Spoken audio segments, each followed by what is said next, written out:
गर्मी में गरीब का पहला कूलर। तपती दोपहर और रामलाल का संघर्ष।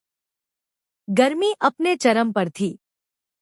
सूरज आसमान से आग बरसा रहा था और शहर की गलियों में लू के थपेड़े चल रहे थे। अमीर घरों में एसी और कूलर की ठंडी हवा में लोग चैन से बैठे थे, लेकिन झुग्गी बस्तियों में रहने वाले गरीब लोगों के लिए यह मौसम किसी परीक्षा से कम नहीं था। रामलाल एक मेहनती रिक्शा चालक था, जो रोज सुबह से रात तक रिक्शा चलाकर अपने परिवार का पेट पालता था। उसकी झोपड़ी कच्ची थी। टिन की छत सूरज की गर्मी में तंदूर जैसी तपती थी। घर में न कोई पंखा था, न ठंडे पानी की सुविधा। उसकी पत्नी सरला और 2 छोटे बच्चे, मुन्ना और गुड़िया, गर्मी से बेहाल रहते थे। रात को जब रामलाल थकाहारा घर आता, तो बच्चों को पसीने से लथपथ देखकर उसका दिल टूट जाता। सरला हाथ से पंखा झलती, लेकिन इससे कोई राहत नहीं मिलती।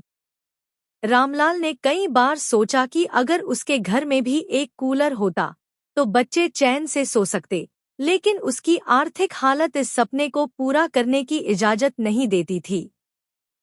एक दिन जब रामलाल एक बड़े बाजार से गुजर रहा था, तो उसने एक दुकान के बाहर टूटे-फूटे पुराने कूलरों का ढेर देखा। उसका मन ललचा गया। उसने सोचा, अगर इनमें से कोई कूलर ठीक हो सकता, तो शायद मेरे घर में भी ठंडी हवा आ सकती है। वह दुकानदार के पास गया और हिम्मत करके पूछा, भाई साहब, ये पुराने कूलर कितने में दोगे? दुकानदार ने उसकी हालत देखी और हंसकर बोला, ये कबाड़ है, लेकिन अगर ले जाना है तो 400 रुपए दे दो। रामलाल के पास कुल 300 रुपए थे, जो उसने बड़ी मुश्किल से बचाए थे। उसने दुकानदार से मिन्नत की, भैया, गरीब आदमी हूँ, घर में बच्चे गर्मी से बेहाल हैं, थोड़ा सस्ता कर दो।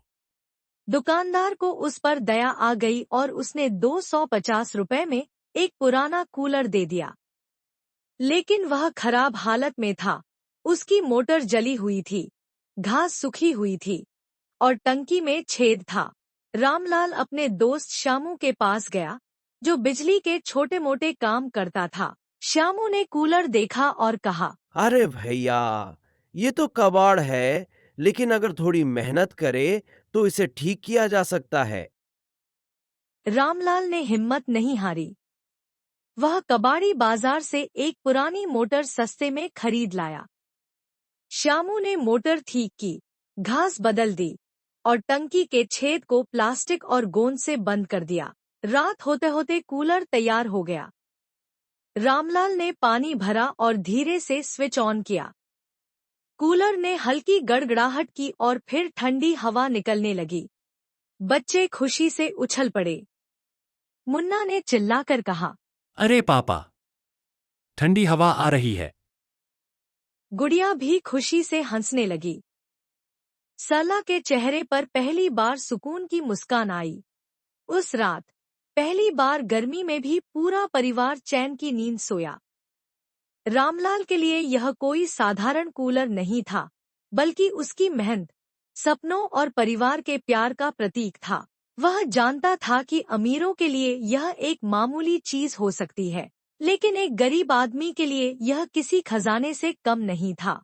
सुख सुविधाओं की असली कीमत वही जानता है, जिसने कभी उन्हें तरस कर देखा हो।